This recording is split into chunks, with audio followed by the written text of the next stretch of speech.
tested a lot of materials, poor cutting efficiency, unable to cut inner angle bevels. You have to perforate every edge, set the cutting head swing angle, add the lead lines. Well, these are all fake bevel cutting. Now let's see some real bevel cutting. Those inner and outer angle bevels can be cut in a single perforation. No need for multiple perforations. No need for lead lines. High efficiency and material saving. This is the real bevel cutting.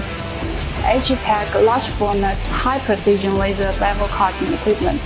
The ideal choice for your bevel processing.